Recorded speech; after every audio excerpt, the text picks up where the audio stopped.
출발 징수와이드 2부 순서 이어가겠습니다. KT 올레 IPTV로도 함께 하실 수 있습니다.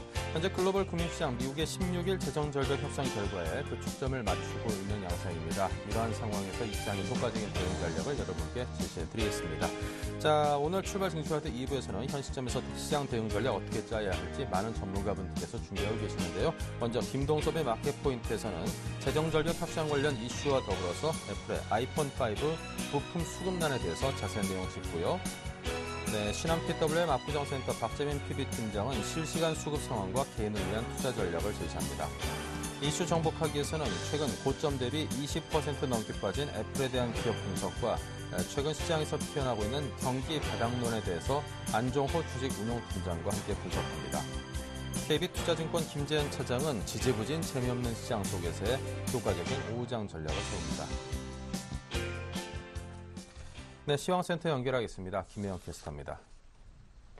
네, 시황센터 김혜영입니다. 미국의 재정절벽 우려감과 유로존 리스크가 여전한 가운데 전일 1900선을 간신히 지켜낸 코스피 지수, 오늘은 4일 만에 반등에 성공하며 장 출발했습니다. 하지만 이내 하락 전환하면서 1900선에서 등락을 거듭하는 모습인데요. 현재는 0.01% 하락하면서 1900선에서 거래되고 있습니다. 이어서 수급 상황 살펴보겠습니다. 오늘 코스피 시장에서는 기관과 개인이 동반 매수세를 보이고 있습니다. 현재 개인은 3억 원의 소폭 매수세 이어가고 있고요. 기관이 100억 원 이상의 순매수세 보여주고 있는데요. 외국인이 현재 144억 원의 매도세 보이면서 지수에 발목을 붙잡고 있는 모습입니다. 이어서 코스닥 시장 살펴보겠습니다. 코스피 시장에 비해서는 상대적으로 안정적인 흐름 이어가고 있는 코스닥 시장, 10일 거래일째 상승 랠리 이어가고 있는데요. 현재는 0.15% 오르면서 522선에서 거래되는 모습입니다. 이어서 수급 상황 살펴보겠습니다. 코스닥 시장에서는 현재 개인과 기관이 동반 매수세 보이면서 지수의 상승 부추기고 있습니다. 개인은 25억 원, 기관은 73억 원의 동반 매수세 보이는 모습입니다. 이어서 환율 살펴보겠습니다. 오늘 환율 상승으로 장 출발했습니다. 무엇보다 그리스 구제금융에 대한 불확실성이 불거지면서 유로화의 약세와 안전자산 선호 심리가 불거진 것으로 풀이가 되는데요. 현재는 1원 80전 오르면서 1,090원 40전에 거래되는 모습입니다. 이어서 코스피 시가총액 상위 종목 살펴봅니다. 혼조 양상 보이고 있습니다. 대장주인 삼성전자는 약 5억 건에서 거래되면서 주당 7,000원씩 밀리는 모습이고요. 현대차는 약 5억 건, 반면 현대모비스는 강 5억 건에서 거래되는 모습입니다. 기아차 역시 0.35% 강 5억 건에서 거래되며 현재 56,700원에 장 이어가는 모습입니다. 이어서 다음 장 살펴보겠습니다. 삼성생명이 현재 강 9억 건에서 거래 이어가고 있습니다. SK하이닉스 역시 0.20% 강 9억 건 거래 이어가고 있고요. 오늘 한국전력이 1.48% 하락하면서 26,600원에 거래되고 있습니다. 현대중공업 역시 1.47% 내림세 보이면서 주당 3,000원씩 밀리는 모습입니다. 이어서 코스닥 시가총액 상위 종목 살펴봅니다.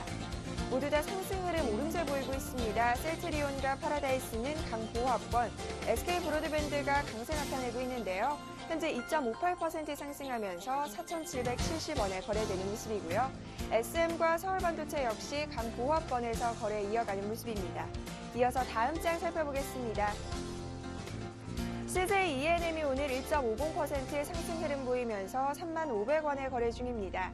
다음과 시제는 약 9합권에서 거래 중이고요. 동서와 GS홈쇼핑 역시 강 5합권에서 거래되는 모습 이어가고 있습니다.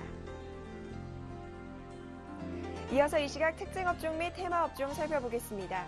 전일 태강의 3분기 어닝 쇼크로 인해 급락세를 보였던 피팅주 주가가 하루 만에 반등에 성공한 모습입니다. 현재 태강만은 5.48% 하락하는 모습이고요. 이외에는 모두 오름세로 반등에 성공한 모습인데요. 성광밴드가 강보합권, 하이로코리아가 2.99%, 3%에 가까운 상승 흐름 보이면서 현재 26,650원에 거래되고 있고요.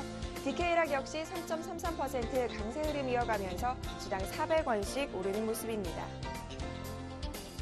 서울시 등 4개 시도에 설치된 CCTV 97% 이상이 저조한 화질과 관리 부실로 인해 무용지물인 것으로 드러나면서 이 관련주 주가가 상승 흐름 보이고 있는데요. 현재 경봉이 2.54% 오르면서 5,660원에 거래 중이고요. 코콤 역시 강보합권, 넥스트칩 역시 1% 이상의 상승 흐름 보이고 있습니다. 제네시스템즈 역시 2% 이상의 오름세 보이면서 현재 1,630원에 거래되는 모습입니다. 현대중공업이 수주 실적 부진으로 인해 하락 흐름 보이고 있습니다. 현재 나흘째 하락 진행 이어가는 모습인데요. 현재 1.47% 빠지면서 주당 3,000원씩 밀리는 모습입니다. 현대백화점이 실적 개선 기대감에 강세 흐름 이어가고 있습니다. 현재 7% 이상의 강세 급등세 보이면서 주당 만원씩 올라 14만 5,500원에 거래되는 모습입니다. 지역난방공사가 수익성 개선에 대한 기대감이 불거지면서 상승 흐름을 보이다가 현재는 약세로 돌아선 모습입니다. 0.13% 떨어지면서 78,200원에 거래되는 모습입니다. 대한전선이 불성실 공시법인 지정 소식에 급락하는 모습을 보이고 있습니다. 현재 5.85%, 6%에 가까운 급락세 보이면서 7,720원에 거래되는 모습입니다. 지금까지 시황센터 김혜영이었습니다. 네, 김동섭의 마켓 포인트입니다. 김동섭 이사 연결합니다. 안녕하세요. 네, 안녕하세요. 네, 백악관이 재정적자 감축 협상에 앞서서 이 국민들의 지지를 얻기 위해서 적극적인 공공 캠페인에 들어간다는 소식이 있습니다. 자세한 소식과 그 미치는 영향 설명해 주십시오. 지난주에 백악관에서 오바마 대통령이 성명서를 발표하면서 재정절벽에 대해서 공화당한테 이제 협조를 당부하는 얘기가 있었는데요. 오늘 16일 날 그 민주당 원내대표 또 공화당 존 베이너 하원 의장 그 외의 지도부를 백악관에 초청한답니다. 이제 중요한 것은 뭐냐, 그 전에 공공 캠페인에 착수한다고 하는데요. 이게 무슨 말이냐면 14일 날 그 기업 최고 경영자 CEO들을 만나고 그 다음에 15일에는 노동조합 지도층을 만나서 그들로 하여금 공화당을 압박하기 위한 전략이 아닌가 이렇게 봐야 될 것 같고요. 오바마 대통령은 이제 재선 성공을 했는데 그게 부유층 증세에 대한 국민 지지였다라는 것을 내세워서 공화당을 압박하는 것으로 보이고 있습니다.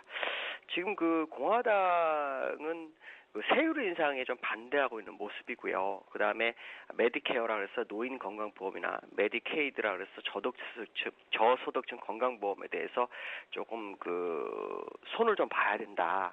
프로그램 자체가 좀 많이 문제가 있기 때문에 이 부분을 해결해야 된다라는 것을 계속 주장하고 있죠. 근데 이제 이것을 민주당 입장에서는 지난번 9월 달에 한번 메디케어하고 메디케이드 일정 부분에 수정할 것에 대해서 한번 제시한 적이 있었고요. 오바마 입장으로서는 지금 4,400억 달러의 연소를 이제 세금 인상을 해서 증세를 해야 되는데 이 부분을 연소득 20만 원 달러 이상인 개인이나 아니면은 부부 합산해서 25만 달러 이상에게 적용하는 세율을 35%에서 39.6%로 올릴 생각을 좀 하는 것 같습니다. 근데 이제 공화당 쪽에서는 이 부분을 세율 인상을 하지 말고 오히려 부유층의 주택담보대출 이자나 기부금 세액공제를 제한하는 방법, 또 자본이득세, 배당세를 인상하는 방법을 좀 제한하고 있는 것 같은데요. 이러한 내용들이 시장에 나오는 거 보니까 어느 정도 절충안이 제시될 수 있지 않느냐. 메디케어에 대한 부분, 오바마 대통령이 계속해서 줄기차게 주장했던 메디케어에 대한 부분을 약간 줄이고, 그다음에 어떤 세율 인상을 하더라도 20만 달러나 25만 달러 이상이 아닌 그보다 좀 더 높게 잡아줄 수 있는 부분이 있지 않을까라는 부분이고요. 중요한 것은 뭐냐면 공화당의 다수들이 약간 절대 불가에서 한 발 물러선 상태에서 시장을 대응해주겠다는 겁니다. 그 얘기는 어쩌면 속전속결로 재정절벽에 대한 이슈가 수면 밑으로 가라앉을 수도 있겠다라는 생각을 한 번쯤 해볼 수 있는 그런 상황이다라고 보시면 될 것 같고요. 만약에 재정절벽이 정말 문제가 된다면 시장은 상당히 좀 문제가 됩니다. 주가도 많이 빠질 수 있고요. 우리가 속된 말 초토화 된다는 표현을 쓰는데 그 가능성도 있습니다. 그러나 현재 상황으로 과거 사례를 보면 미국의 의회 의원들이 국민을 담보로 해가지고 어떤 협상을 하는 경우가 좀 드뭅니다. 특히 공화당 입장으로서는 지금 이번 대선에서 완전 참패를 해서 코너에 몰렸기 때문에 특히 오바마 대통령이 제시한 것처럼 재선 성공 이유가 부유층 증세에 대한 국민 지지라고 계속 언급하고 있어서 공화당 쪽으로서는 자기들이 얻을 수 있는 부분을 일부 취득하면 바로 합의해주지 않겠느냐라는 생각을 좀 해보셔야 될 것 같고요. 만약에 합의가 된다면 시장은 상당히 많이 상승할 수 있는 부분이 있다. 특히 시장의 불안함 때문에 기업들이 유보율을 가지고 있던 걸 투자 쪽으로 이끌어줄 수 있는 부분이 있기 때문에요. 이 부분을 좀 생각하셔야 될 것 같습니다. 제가 보기에는 16일 날 어떤 성명서 같은 게 하나 나오지 않을까라는 생각을 해보고 있습니다. 네. 자, 그리고 애플이 아이폰 5의 부품에 대한 수급난이 심화되면서 이 사면 초과에 빠졌다고 하는데요. 12일 업계에 따르면 애플은 최근 삼성전자에게 낸드 플래시 반도체 물량을 다시 주문한 것으로 알려졌습니다. 상당히 애플로서는 좀 굴욕스럽다. 뭐 이런 표현도 쓸 수 있을 법한 그런 상황인 듯 싶은데요. 이번 사태가 두 업체의 주가에 미치는 영향은 무엇일까요? 애플은 벌써 그 영향을 받아 주가가 굉장히 많이 빠졌고요. 고점 되면 거의 20% 넘게 빠졌습니다. 근데 이제 애플이 그 부품의 다변화를 하기 위해서 생각했던 기업이 그 일본의 샤프거든요. 이 샤프가 경영난에 허덕이는 상황이 됐습니다. 그래서 부품 선수금을 한 20억 달러를 애플이 지원하는 상황까지 갔는데 어쩌면 애플이 정부의 구제 금융을 신청할 수도 있는 그런 상황이 발생할 수 있고요. 그렇게 된다면 일단 애플의 부품 다변화 어떤 전략은 좀 문제가 될 수 있다. 그렇게 되면 이제 우리나라의 LG 디스플레이든가 이런 쪽으로 약간 그 공급이 늘어날 수 있는 그런 상황이 될 수 있고요. 또 랜드 플래시 부품을 제외하고 애플의 눈높이를 맞출 수 있는 그 업체가 그렇게 많지 않습니다. 특히 모바일 디램 쪽이나 이런 쪽으로 봤을 때는 이제 SK 하이닉스, 삼성전자가 결국은 과점 상태이기 때문에 만약에 삼성전자하고의 특허 전쟁 때문에 삼성전자를 제외한다면은 어떤 SK 하이닉스 쪽으로 또 물량이 올 수 있는 그런 상황이죠. 결국 그 애플로서는 우리나라의 어떤 부품 공급원을 다른 나라로 이전하려다가 지금 오히려 실패하고 다시 돌아오는 상황이기 때문에요. 이거로 본다면 애플 입장으로서는 특허 문제도 영국에서 큰 문제를 일으키고 있고 우리나라에서도 현재 부품을 다시 가져가야 되는 상황이 발생했다. 결국 그들이 원했던 전략은 거의 다 실패하는 그런 상황이 발생할 수 있기 때문에 이로 인해서 이제 애플의 사면초가 있다라고 하는데요. 애플이 주가가 하락하면 사실 삼성전자도 같이 하락할 확률이 높습니다. 애플이 지난번 상승할 때 삼성전자가 경쟁식으로 해서 주가가 같이 올라왔거든요. 근데 애플이 먼저 빠지는 그런 상황이 있기 때문에 삼성전자 좀 주의를 기울여야 되는데요. 실제로 삼성전자 같은 경우에 지금 그 외국인들 매도를 보시면 지난 10월 10일부터 한 6일 정도 빼놓고는 거의 매도를 일관하고 있습니다. 어저께도 48,900주 팔았고요. 오늘도 4,000주, 그래서 지금 40만 주 이상이 한 달 사이에 나왔기 때문에 어쩌면 삼성전자도 애플을 따라갈 수 있는 부분이 있다. 그러나 이제 이것을 우리가 나쁘게 생각할 부분은 아니다라고 판단합니다. 왜냐하면 그동안 삼성전자나 애플로 인해서 주변 종목들이 못 갔는데 그 종목들이 수혜를 받을 수 있지 않을까라는 부분이 있는데요. 지금 종목들 흐름을 보시면은 지난번에 현대차나 기아차가 연비 때문에 문제가 된 걸 제외하고는 다른 종목들이 저점에서 슬금슬금 올라오는 모습이 있다. 그 얘기는 2007년도처럼 혹시 주가가 이번에 재정절벽 해결하면서 주가가 가게 된다면 이 전기전자업 중에 대표 종목 한두 종목을 빼놓고는 주가가 한번 상승할 수 있는 기회를 맞이하지 않을까라는 생각을 해볼 수 있는 상황이다라고 보시면 될 것 같습니다. 네, 최근 시장에서는 이 수급을 방어하는 연기금의 역할이 어느 때보다 주목받고 있습니다. 앞으로 이런 분위기가 계속 이어질 것으로 보시는지요? 연기금이 연말까지 집행해야 될 금액이 지금 약 3조 7천억 정도 남아있는 걸로 제가 알고 있는데요. 이걸 거의 다 집행을 해야 될 겁니다. 특히 단기 매매 차익에 대한 반환이 이제 없어졌기 때문에 연기금으로서는 공격적으로 매수를 할 수도 있는 부분이죠. 다만 그리스가 오늘 그 긴축에 대한 기간이 2년을 연장이 됐지만 315억 유로에 대해 집행에 대해 승인이 나지는 않았거든요. 20일 날 다시 한다고 하는데 이런 두 가지 문제가 약간 발목을 잡고 있어서 눈치를 좀 보는 게 아니냐. 혹시라도 현재 상태에서 소폭씩 매수를 하고 있는 모습이 보이고 있는데 만약에 소폭 매수하다가 이 부분 해결되면 공격적으로 더 들어오지 않겠나라는 판단이 쓰고 있고요. 그것이 만약에 진행이 된다면 시장은 방어가 아니라 오히려 주가를 상승시키는 요인이 될 수 있다라고 보시면 될 것 같습니다. 네, 알겠습니다. 지금까지 IM투자증권의 김동섭 이사였습니다. 감사합니다. 감사합니다. 네, 계속해서 박재민 PB팀장과 화상 연결합니다. 안녕하세요.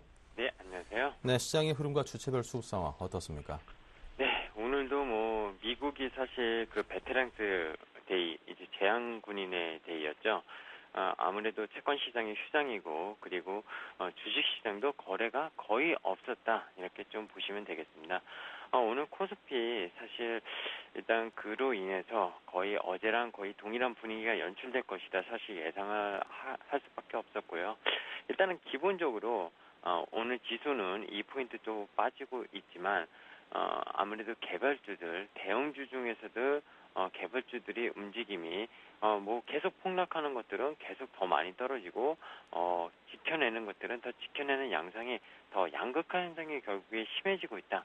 오늘은 그래서 그에 대해서 왜 이렇게 시장이 흘러가는지 앞으로 시장의 방향이 어떻게 되는지 그리고 우리는 투자자로서 어떻게 대응해야 되는지 좀 제가 아침에 분석을 좀 많이 해봤는데요. 그 점을 이따가 투자 전략 때 좀 말씀을 드리고자 하고요. 수급상은 오늘 별 의미는 없을 것 같아요. 일단 최근에 시장은 어쨌든 코스닥에서 기관이 다시 수익률 게임을 하기 시작을 했고요. 워낙 거래소가 침체가 계속되고 미국 대선이 끝났는데도 어떤 또 유로존의 어떤 그리스나 스페인에 대한 불확실성이 아직도 해소되지 않은 점 그리고 미국의 재정절벽 이슈도 또다시 불거 나온 점. 근데 이 점들은 결국엔 시간이 해결될 것이다. 제가 말씀을 드렸지만 어쨌든 그러한 불확실성이 시장을 짓누르고 또 연말로 갈수록 12월에 거래 대금이나 외국인의 투자 행태가 한산해질 것으로 좀 판단한다면은 그래서 기관이 좀 더 코스닥에서 매매를 하는 것이고 거래소에서는 거의 뭐 외국인이나 기관 주체 메이저 세력들이 거래를 한산하게 하고 있다 이렇게 좀 해석을 하시는 게 맞을 것 같습니다. 기본적으로 11월말 옵션 만기일이 끝나고 오늘도 그리고 12월말 옵션 만기일 이제 지금 3일차인데요. 지난주 금요일부터 해서 외국인 양매도로 계속 일관을 하고 있고요. 개인은 오늘 아침에 양매수를 일관을 하고 있습니다. 결국엔 파생상품 시장이 선물 옵션 시장이 선물을 계속 흔드는 시장이 연출이 되고 있고요. 거의 거래소의 어떤 그런 거래보다는 파생상품 시장의 거래가 계속 활발히 진행되고 있다. 이렇게 좀 말씀을 오늘은 드리고 싶습니다. 뭐 업종별로 체크하는 건 오늘 별로 의미가 없을 것 같고요. 일단 기본적으로 대형주들의 침체가 어디까지 진행될지는 조금 이따 추가적으로 좀 말씀을 드리도록 하겠습니다. 네, 자 그렇다면 투체별 속내를 한마디로 표현하신다면 어떤 것들일까요? 네, 외국인은요, 일단은 최근에 현물 계속 팔고 있죠. 일단은 많이 파는 건 아닌데요. 연말 전에 현금 좀 두둑히 챙겨서 휴가 나가야 되겠다. 12월 중순부터는 외국인이 거래를 안 합니다. 보통은 큰 증권사 직원들은 거의 12월 이제 쇼핑 시즌부터 해가지고 크리스마스 데이까지 해가지고 연말에 아주 쉬고 푹 쉬다 오는데요. 파생상품 시장에서 현금을 계속 두둑히 챙기고 있고요. 현물집도 계속 파는 모습을 보이고 있습니다. 일단은 상당히 뭐 우리 입장에서는 별로 안 좋다. 참 외국 놈들 진짜 나쁜 놈들이다 이렇게 생각이 드는데 뭐 자본주의 시장에서 어쩔 수 없는 것 같습니다. 일단은 그리고 기관은 연기금이 계속 시장을 방어를 잘합니다. 일단은 연기금이 1900선 밑에서는 적극 사자를 계속 외치는 것 같아요. 오늘도 연기금 77억이 들어오고 있고요. 투신이 또 어제 팔다가 오늘은 82억 들어오는데 이 투신권은 믿을 만한 어떤 세력이 못 됩니다. 하루 사면 하루 팔고 거래소 같은 경우보단 어쨌든 코스닥에서 그 매매 게임을 하고 있는 투신이 주체적인 그런 세력이기 때문에 별로 수급이 전체적으로 많이 들어오지 않는 이상 믿을 만한 게 아니라고 보고 있고요. 이런 1900선 마디 지키가 계속 될 것이냐 기관 쪽에서도 의구심은 좀 갖고 있다 이렇게 좀 해석을 하는 게 맞을 것 같습니다. 그리고 개인은요 매수하는 업종마다 추풍 낙엽처럼 떨어진다. 많이 떨어진 것들을 개인은 사거든요. 근데 많이 떨어지는 게 계속 떨어지지 않습니까? 지금 시장은. 그래서 이런 표현을 좀 써봤습니다. 많이 떨어진다고 매집하시지 말라고 이런 표현을 제가 빗대어서 오늘 써봤습니다. 네. 자, 이 수급 공백선 속에서 이 1900선을 사이에 두고 공방이 상당히 치열합니다. 오르락 내리락 좀 어떻게 보면 좀 지루하기도 한데요. 자, 오늘장 개인들은 어떤 그 포지션을 취해야 될까요? 네, 일단은 뭐 앵커님이 말씀하신 대로 개인들 투자 전략 진짜 짜기 힘듭니다. 저도 참 정말 답답하고요. 도대체 먹을 수 있는 투자 전략은 뭐냐? 코스닥 잡주나 어떤 작전주, 테마주로 들어가야 되냐? 제가 가장 하지 말라는 게 파생상품 시장이랑 그리고 작전주 테마주 하지 말라고 항상 고객한테 말을 하거든요. 어떤 지금 수익의 대형주에서 물리시고 조급함이 생기면 결국엔 더 물리게 돼 있습니다. 기본적으로 제가 기다리고 어떤 또 쉬고 계속 쉬자고 말씀을 드리는 거는요. 어쨌든 투자자분들의 자산을 지키기 위한, 지금 시장은 먹기보다 자산을 지키는 게 더 중요한 시장입니다. 기본적으로 코스닥에서 기간의 수익률 게임 그들만의 리그입니다. 거기에서 같이 따라 붙어서 매매 자신이 있으신 분, 어떤 펀더멘털에 대한 확신한 심령과 그 종목에 대한 신념이 있으시면 제가 매매하라고 말씀을 드렸죠. 그런 종목을 제외하고서는 코스피는 저조한 시소 게임이 계속 지속 중이에요. 달라진 건 전혀 없습니다. 외국인이 미국 대선이 끝났다고 해서 어떤 불확실성이 제거된 것은 분명하지만 또 그 이후의 불확실성이 또 대두되고 있지 않습니까? 재정 절벽이 또 대두되고 있고요. 여전히 그로 인해서 웹도도 결국 화sen상품의 혐오를 흔드는 시장이 계속되고 있고 시장을 흔들기가 되고 있습니다. 제가 오늘 말씀드리는 거는 오늘 잘 좀 들으셨으면 좋겠습니다. 코스피가요, 올해 연초 1월 2일 1826포인트였습니다. 지금 지수가 1898포인트입니다. 지수상으로 5포인트가 올랐습니까? 5%가 올랐습니까? 5%도 안 올랐습니다. 그럼 삼성전자 연초 1월 2일 날 100만 원 초반, 102만 원 정도 했었고요. 지금 133만 원입니다. 얼마 올랐습니까? 한 30% 가까이 올랐죠. 그리고 현대차, 기아차 연초 대비 올랐을까요? 지금 가격, 얼마 전에 연비 오류 사건 이런 걸로 인해서 가격 안 올랐습니다. 그거 일자별로 아마 HT에서 치시면 아실 거고요. 코스닥이요, 연초 506포인트, 지금 522포인트. 코스닥은 그래도 코스피 대비는 좀 올랐고요. 개별주들, 아까 말씀드렸던 엔터테인먼트줄, 모바일 게임, 스마트폰 부품주들의 반란이 일어났던 한 해였습니다. 더블 이상 난 종목들, 화장품 관련주들도 다 더블이 나오고 그랬는데요. 결국에 제가 드리고자 하는 결론은요, 뭐냐면요, 지수는 그대로입니다. 시가총액 상위중 중 삼성전자, 현대차, 기아차, 삼성전자 30% 올랐다고 말씀드렸는데요. 만약에 환율 때문에 한차손이 발생을 했다고 하면 똔똔입니다. 나머지 대형주는 어떻습니까? 작살났습니다. 그야말로 52주 신저가가 속출하고 있죠. 어제 그동안 지켰던 제일모직 이런 게 52주 신저가가 속출했습니다. 이거를 제가 오늘 말씀드린 걸 잘 들으라는 게, 파생시장에서는 상당히 변동성이 있었는데요. 지수, 거래소나 코스닥에서 지수상의 변동은 없었던 한 해입니다. 그야말로 파생시장만 놀고 먹는 시장이었고요. 이 말씀을 제가 드리는 게, 올해 외국인이 13조 5천억을 샀습니다. 이 아침에 제가 분석을 지금 1시간 동안 했는데요. 외국인이 그럼 올해 삼성전자 올린 거를 샀나요? 외국인이 연초에 50.4%였습니다. 최대 비중이. 일단은 연초 비중이, 최대 비중이 51.4%까지 1% 정도 더 올라갔었고요. 샀었죠. 한 100만 주 정도 샀다가 다 팔았습니다. 지금 130만 원 이상에서 다 팔아서 현재 50.4%, 올해 누적 순매도 전환을 했고요. 그럼 외국인 뭐 샀나? 현대차 2조 2천억 샀습니다. 평단 21만 원, 지금 평단이고요. 기아차 외국인이 2조 샀습니다. 평단 6만 원 부근 조금 떨어져 있죠. 현대모비스 1조 원 매수를 했어요. 이 세 개 현대차 그룹주만 얼마를 샀습니까? 5조 원 넘게 샀습니다. 전체 시장 13조 5천억 중에 매수 퍼센트지가 40에서 45%, 50% 가까이 반 정도 된다고 보시면 되고요. 나머지 중요합니다. 화학업종 2조 샀고요. 뭐 샀냐? LG화학, SOL, SK이노베이션, 그리고 금융업종 2조 6천억 매수를 했습니다. 신한은행, 신한지주, KB금융, 우리금융, 뭡니까? 전체적으로 시장의 지수를 흔들 수 있는 바스켓을 비차익으로 매수를 했고요. 그 비차익으로 매수를 해놓고 그 물량을 프로그램 가지고 정부 지자체랑 같이 해가지고 결국엔 베이시스 조절을 해가면서 흔들어대기를 해가면서 화장품 시장에서 엄청나게 먹었습니다. 감추고 싶은 비밀이 있죠. 옵션 승수제 7월 달부터 시장이 시작했죠. 승수제 이후에 개인이 2천만 원 증거금 가지고 매도를 기존에 6개에서 7개 깔 수 있는 걸 1개도 지금 겨우 칠 수 있습니다. 기관이나 외국인은 사후 증거금으로 상관없습니다. 몇십 개, 몇백 개를 칠 수 있고요. 사후 증거금일 때. 속된 말로 고스트판에서 100원짜리 점당 치다가 500원짜리 치면은 쫄려서 패가 안 좋으면 쫄려서 죽게 됩니다. 기본적으로. 제가 이 말씀을 드리는 이유는 올해 시장은 정말 웹도덕 현상이 심했고요. 메이저가 악랄하게 빼먹을 대로 빼먹었습니다. 현물 산 거 어떻게 보면 비차익 매수기 때문에 의미가 없다고 보시는 게 맞겠고요. 이렇게 되면은 현물은 도구로 이용했고 선물 옵션 시장에서만 그야말로 돈 빼먹기를 시작을 했다.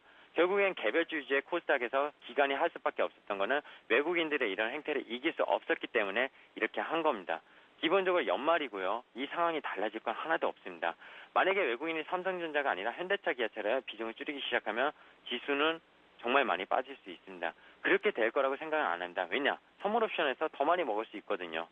기본적으로 외국인들의 일단 시장은 국내 시장, 코스피가 계속 미국과 또 디커플링화 된 것은 이런 파생상품 시장이 전 세계적으로 1등이기 때문에 이런 현상이 발생을 한 것입니다. 그래서 대형주들 갖고 계신 분들 삼성, 현대, 기아차 안 갖고 있었기 때문에 더 속절없이 무너진 거고요. 그 무너진 것들을 더 빼먹고 거기에 또 의미심장한 게 ELS가 묶여져 있는 게 상당히 낙인을 많이 찍었는데요. 그런 것들이 같이 복합적으로 있습니다. 제가 짧은 시간 내에 이 모든 걸 다 설명할 수는 없습니다. 기본적으로. 근데 제가 무슨 말씀을 하는지 아마 투자자분들께서는 알아들으실 거라고 저는 믿고요.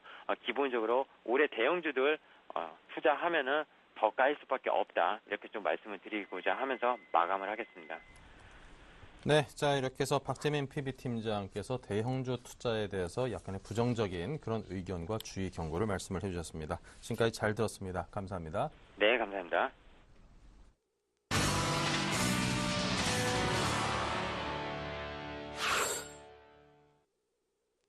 네, 오인의 전문가와 함께하겠습니다. 먼저 12자 투자 전략입니다. 네, 지수 하락 시의 대형주 매수 전략을 1900선 지지 확인 후에 조정 시 매수, 1900선 눈치 보기 장세 예상, 중국 관련 소비재를 공략하자, 대형 섹터보다 중소형 섹터에 주목하자고 했습니다. 네, 관심 업종은요, IT 자동차 업종, IT 헬스케어 업종, 서비스 업종, 중국 관련주, IT 부품주를 각각 이야기했습니다. 네, 오늘은 JB스탁의 박소영 연구원입니다. 안녕하세요. 네, 안녕하세요. 네, 먼저 현재 시황부터 좀 볼까요? 네, 지금 현재 코스피 전일 대비 마이너스 0.13% 빠진 1898포인트고 코스닥 같은 경우는 어제보다 0.04% 상승 중인 521포인트 정도 되고 있습니다. 전일 뉴욕 시장은 하락 개장을 좀 했으나 점차 상승폭을 좀 확대를 하면서 오바마 대통령의 재정절벽 합작을 좀 다음 주에 시작하던 연설에 고점을 형성하고 이제 좀 가파르게 상승폭을 줄여왔는데요. 계속해서 재정절벽에 대한 우려로 좀 상승을 좀 제한시키는 모습이 있습니다. 또한 이제 전날 유럽 증시 또한 이제 그리스 구제금융에 대해서 좀 불안으로 좀 혼조세를 보여줬는데요. 그리스 이 구제금융의 불확실성과 이제 실적 악화로 인해서 조선주들이 최근 5월에 연속 동반 좀 하락세를 보여주고 있습니다. 워낙 강세로 수주 이익률도 낮아짐에 따라서 이제 조선사들의 수익률이 악화되고 있는 점도 조선사 주가에 좀 부담을 좀 주고 있는 만큼 조선주에 대해서 좀 섣부른 저가 매수 좀 자제해 주시기 바랍니다. 이번 주 증시 같은 경우는 좀 지뢰밭이라고 좀 표현할 만큼 변수가 좀 많은 한 주로 될 것으로 좀 예상이 되는데요. 유럽 재무장관 회의에서 그리스의 위기해결 시간을 추가로 제공하는 문제를 놓고서 20일에 다시 또 논의를 하자라고 했으면서 미국의 재정절벽 확산과 독일이나 유럽의 이제 경제지표 발표가 이제 15일에 예정해 있습니다. 그리스 문제와 재정적 문제는 상대적으로 좀 부정적인 효과가 크게 부각되지 좀 않을 것으로 예상이 되나 독일이나 유로존 주요국의 3분기 GDP 발표 같은 경우는 좀 부정적인 영향이 좀 불가피해 보입니다. 지난주에는 좀 미국 대선의 불안감이 좀 하락했던 증시가 대통령 선거 직후에 이제 재정적 이슈에 다시 한번 좀 시장을 누르고 있는데요. 유럽 재정 위기가 좀 장기화되고 있듯이 마찬가지로 재정절벽도 아주 쉽게 해결될 문제가 좀 아니라고 보고 있습니다. 그에 따라서 이제 코스피의 좁은 박스권 내에서 움직임은 좀 지속될 가능성을 좀 회복이 보고 있고요. 코스피에 대한 투자 전략을 좀 세워드리자면 이번 한 주간에는 1900 지지를 좀 확인을 하시고 지금 현재 같은 경우 지금 그 부분을 좀 깼는데요. 1850포인트까지 좀 열어두시면서 조정 시의 매수 기회로 좀 삼으시기 바랍니다. 네. 네, 계속해서 IT 헬스케어 업종을 오늘 말씀을 하셨는데요. 이 업종에 대해서 듣겠습니다. 네, 지금 미국 대선이 끝나기를 좀 기다렸다는 듯이 지금 계속해서 재정절벽이나 채무한도 증액의 문제가 좀 대두가 되고 있는데요. 이에 따라서 지금 코스피가 1900선을 계속 등락을 보이면서 추가 하락의 우려를 좀 보여주고 있습니다. 다만 IT를 중심으로 한 이익 개선이 모멘텀이 좀 강화되고 있는데요. 터치 패널을 이용한 태블릿 PC나 스마트 PC의 좀 수요 증가가 좀 빠르게 나타나고 있기 때문이라고 좀 보고 있습니다. 지금 11월 23일에 블랙 프라이데이를 좀 시작으로 이제 미국 같은 경우는 이제 연말 소비 시즌에 돌입을 하게 되는데요. 최근 이제 미국 소비 심리 지표들이 좀 강한 반등세를 보이면서 이제 민간 소비의 회복에 좀 대한 기대감도 같이 좀 고조되고 있습니다. 미국 소비 회복이 소비에 대한 회복이 이제 된다면 우리나라 같은 경우 이제 최대 수혜로 IP의 업종을 좀 꼽을 수가 있겠는데요. 이러한 지금 변동성 장세의 대안으로도 좀 꼽아보도록 하겠습니다. 또한 제가 또 헬스케어 종목을 또 꼽아봤는데요. 오바마가 재선에 성공을 하면서 내세운 공약 중 하나인 건강보험 의무 가입으로 인해서 이제 글로벌 헬스케어 시장의 확대에 대한 기대감이 좀 지어지고 있습니다. 그에 따라 좀 종목을 제가 꼽아본 종목은 이제 뷰역스라는 종목 좀 소개시켜 드리려고 하는데요. 뷰역스는 이제 의료용, 산업용 영상 솔루션 전문 업체로 이제 엑스레이 디렉터 및 고해상도의 산업용 카메라를 생산하고 있는 업체입니다. 국내에선 유일하게 지금 엑스레이를 이제 전자신호로 변환해주는 장치를 생산하고 있고 지난 2분기 사상 최고 실적을 내주면서 주가가 상승으로 좀 이끌어주고 있습니다. 3분기에도 전년 동기 대비해서 매출 2배, 영업이익 3배 안팎의 급증세가 좀 예상이 되고 있고요. 이는 지금 판매 대수가 증가했다기보다는 지금 계속해서 병원의 디지털화된 이제 고급 기기로 전환이 됨에 따라서 글로벌 X선 장비 시장이 계속해서 좀 성장세를 보임에 따라 이제 매출이 좀 늘고 있다고 좀 보고 있고요. 세계 헬스케어 시장 규모에 비해서 지금 한국 시장 같은 경우는 1%에 좀 불과한 모습입니다. 이 모습 또한 이제 성장 경제력을 좀 내재하고 있다라고 이제 보시면 될 것 같고요. 지난주 같은 경우는 KB 자산운용에서 좀 지분을 지금 확대하고 이러한 좀 기간에 좀 매수가 들어와주면서 지금 많이 상승한 모습이지만 지금 오늘 같은 경우 좀 약간 소폭 하락세를 좀 보이고 있지만 앞으로 X선 장비 시장에서 디지털 X 장비의 성장 속도는 좀 계속해서 좀 보일 거라는 좀 기대감을 가지시고 매수를 하면 될 것 같고요. 18,500원에서 19,000원 사이에 매수가 밴드를 좀 지정을 해드리고 목표가는 21,000원, 손절가는 21선으로 대응하시면 될 것 같습니다. 네, 자 오늘 종목에 대해서 좀 간단하게 듣겠습니다. 종목에 대해서 방금 예, 네, 알겠습니다. 네, JB스탁의 박소영 연구원과 함께했습니다. 감사합니다. 네. 네, 자 이슈 정복하기 박미라 아나운서 만나보겠습니다. 안녕하세요. 이슈 정복하기 박미라입니다. 오늘의 주요 이슈들 함께 정리해보겠습니다. 애플의 시대가 끝나간다는 비관적인 분석이 나오고 있습니다. 마침 애플의 주가는 고점 대비 20% 넘게 폭락했는데요. 대다수 전문가들은 최근 급락세를 일시적으로 보고 있지만 주당 $1,000까지 오를 것으로 내다봤던 지난 여름에 낙관적 분위기는 예전만 못한 게 사실입니다. 오바마 대통령의 재선이 성공적으로 결정된 이후 오바마 수혜주에 대한 관심이 다시 높아지고 있습니다. 특히 오바마 케어로 불리는 헬스케어 관련주에 대해서 집중되고 있는데요. 진정한 오바마 수혜주는 무엇인지 살펴봅니다. 10월 수출이 4개월 만에 증가세로 돌아선 데다 수입도 8개월 만에 반등하며 실물 경제가 바닥을 친 것이 아니냐는 기대감이 형성되고 있습니다. 하지만 낙관은 이르다는 신중한 모습도 시장에서 감지되고 있는데요. 과연 경기 바닥론 신뢰할 수 있을지 점검해보겠습니다. 네, 오늘 순서는 대성투자자문의 안종호 주식운용팀장과 함께하겠습니다. 안녕하세요. 예, 안녕하십니까. 네, 주당 $700까지 올랐던 애플의 주가가 고점 대비 20% 이상 급락한 상태입니다. 잡스에서 팀쿡으로 CEO가 교체된 이후 이렇다 신제품도 나오지 않아서 소비자들의 불안감 또한 큰 상태인데요. 앞으로 애플의 주가 어떻게 전망할 수 있을까요? 네, 그 애플의 스티븐 잡스의 사망 이후에 그 애플이 과연 예전에 보여줬던 어떤 혁신의 모습을 계속 보여줄 것인가에 대해서 그 투자자들은 반신반의했었는데 역시나 그 팀쿡으로 이제 CEO가 교체된 이후에 그 애플은 그렇다 할 혁신을 보여주고 있지는 못합니다. 그래서 그 아이폰 4S나 아이폰 5 그리고 아이패드 미니 같은 경우도 실질적으로 변했다기보다는 뭐 디스플레이 크기가 줄거나 뭐 느는 그런 수준에서 머물고 있는데요. 그래가지고 그 애플에 대한 평가가 점점 나빠져서 지금은 그 예전에는 IT 기기에 생명을 불어넣었다라는 찬사까지 들었지만 지금은 어떻게 보면 특허 소송전으로만 치달으면서 애플의 어떤 핵심 경쟁력을 잃고 있다 이런 이야기까지도 듣고 있습니다.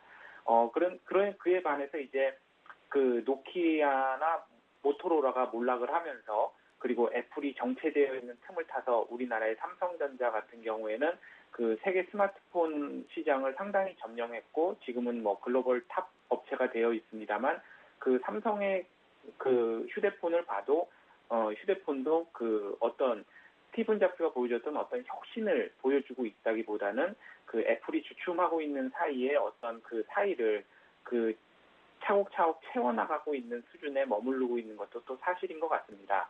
하지만 그 애플이 여기서 그 혁신을 멈출 것이다라고 단언하기는 힘든 이유가요.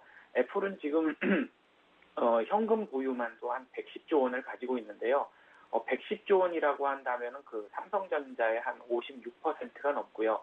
그 현대차로 친다면은 현대차 시총의 2.3배. 그래서 현대차 그룹, 현대차 회사를 한 두 개를 넘게 사고도 한 10조 정도가 남는 엄청난 금액입니다. 그래서 이런 금액을 가지고 어떤 그 경쟁을 할 수 다시 새로운 상품을 내놓을 것이다라고 생각을 하고 있는데요. 그래서 그 차기 경쟁 상품은 애플 TV가 될 것이라고 예상을 하고 있습니다.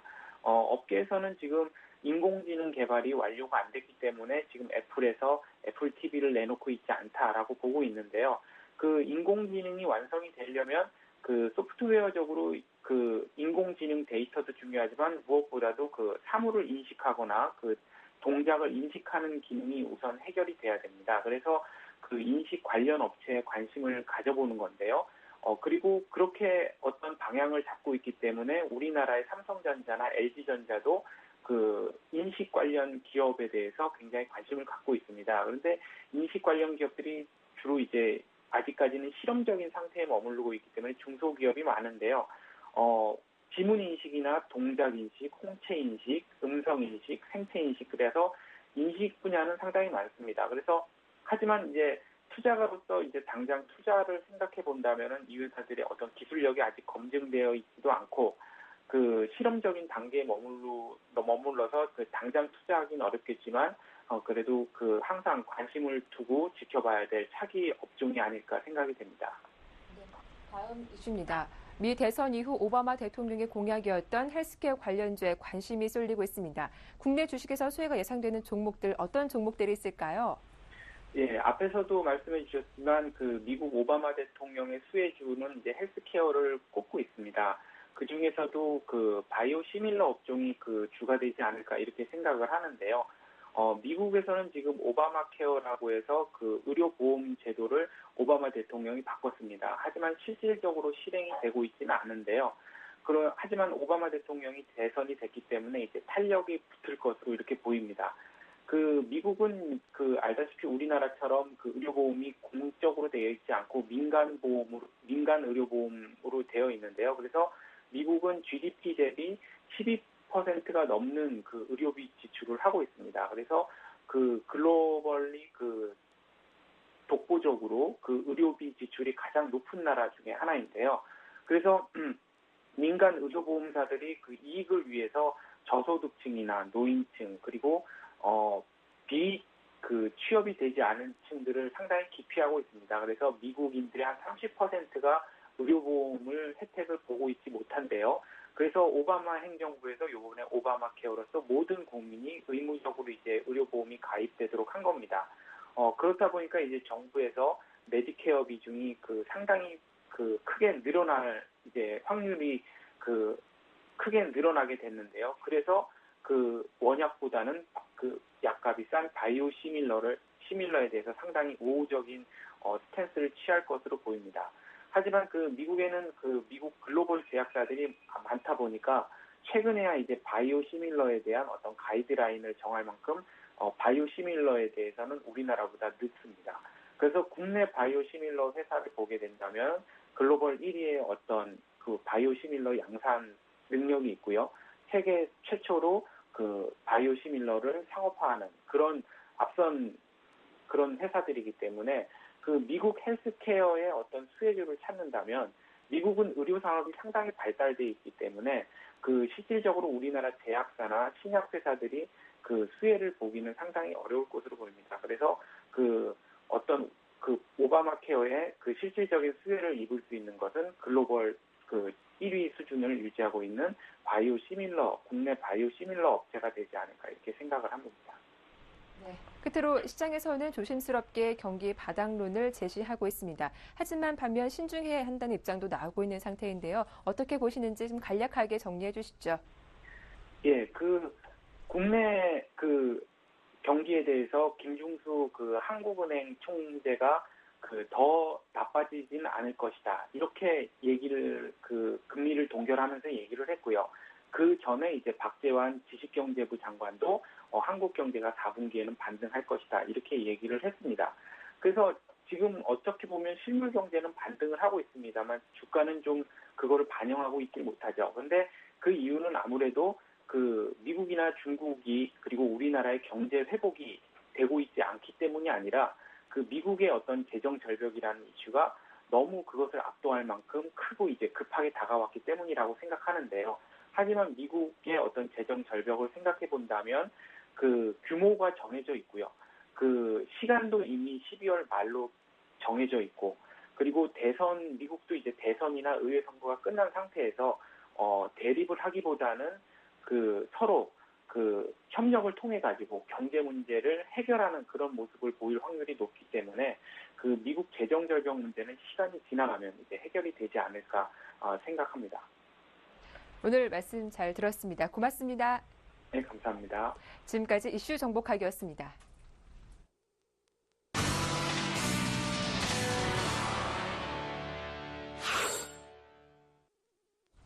네, 현재 중국 쪽의 흐름은 어떠한지 궁금합니다. 리딩투자증권의 우성재 팀장입니다. 안녕하세요. 네, 안녕하세요. 네, 그쪽은 좀 어떻습니까? 오늘 중국 본토 지수 시장에서의 간망심이 좀 많이 커지고 있는 가운데 약세로 장을 시작했습니다. 현재 상하이 종합주가지수 0.27% 하락한 2073.61포인트의 장 움직임 보이고 있는데요.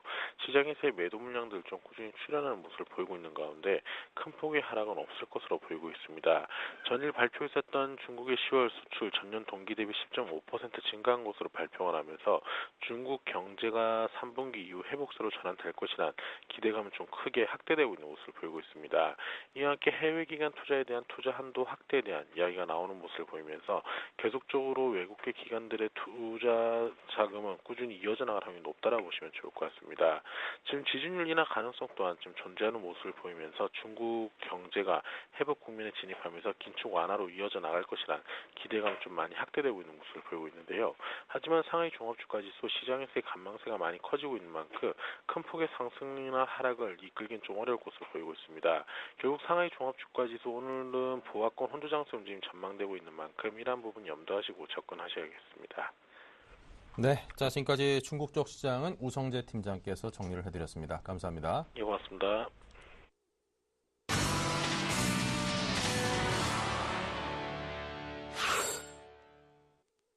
네, 이제 1시간여만 지나면 오후장으로 접어듭니다. 오후장 전략을 세워보도록 하죠. 김재현의 키포인트 KB투자증권의 김재현 차장 만나봅니다. 안녕하세요.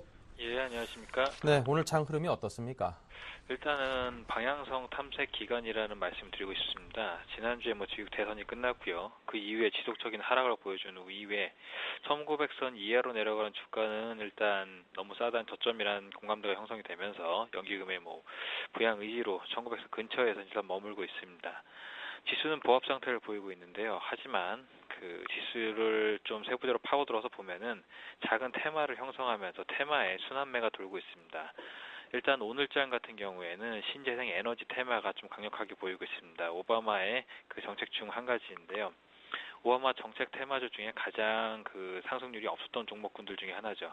대표적으로 이제 태양광 업체들, 넥솔론 비롯해서 OCI 강세를 보이고 있고요.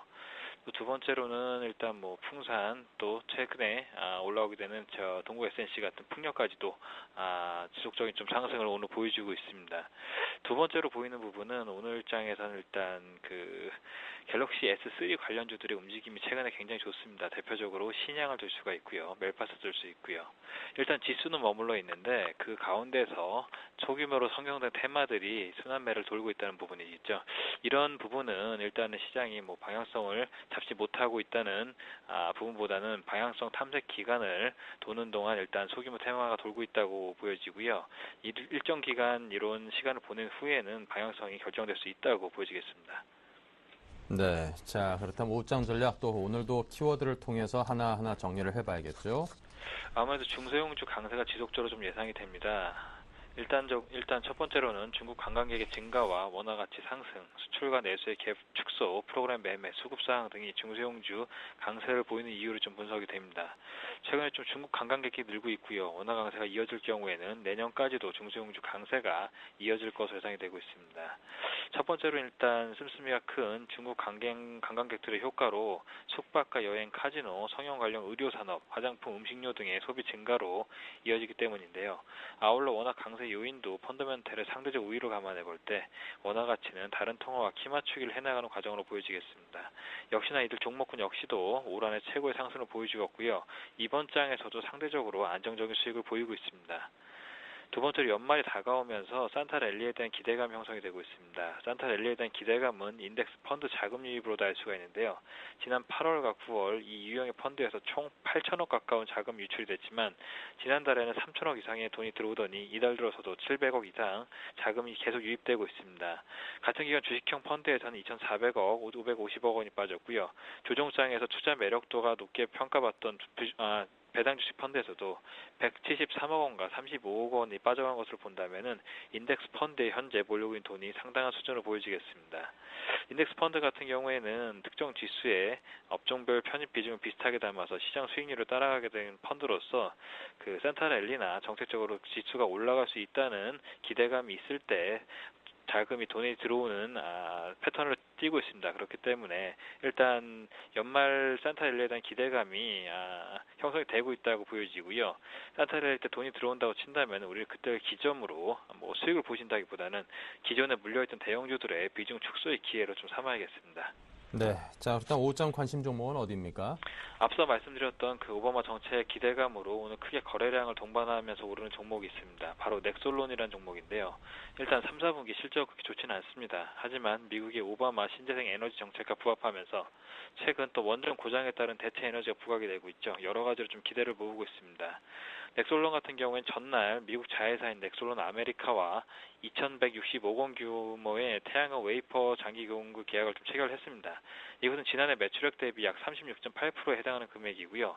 이와 함께 태양광 셀 모듈 제조업체인 미국 현지 법인에 260억 원을 투자해서 자회사 지분 100%를 확보하기로 결정을 했습니다. 이번 지분 취득을 통해서 미국 텍사스주 샌안토니오 태양광 발전 프로젝트를 추진한다고 합니다. 즉 이번에 오바마 관련 테마 중에 가장 좀 단기로 강력한 모멘텀을 가질 수 있다고 보여지겠습니다. 그러니까 단기적인 입장에서 추천을 드리면서요. 단기지만 강력한 상승이 좀 보여지는 종목이고요. 매수가는 1,600원 정도, 목표가는 2,500원, 손절가는 1,410원 제시하겠습니다. 네, 자 오늘은 김재현 차장님께서 넥솔론 매수가 1,600원, 목표가 2,500원, 손절가 1,410원으로 오늘의 추천 종목으로 말씀을 해주셨습니다. 자, 지금까지 KB투자증권 김재현 차장이었습니다. 감사합니다. 감사합니다. 네, 11시부터 종목 퀵서비스 준비되어 있습니다. 지로 한 장에서 또 전문가들이 도움을 받아서 함께 헤쳐나간다면 큰 도움이 되지 않을까 싶습니다. 013-3366-0110, 전화 02-3153-2610번으로 주시면 상담 가능하십니다. 블로그에도 많은 정보들 쌓여 있으니까요. 꼭 들러주시고요. 자, 저희는 내일 뵙겠습니다. 감사합니다.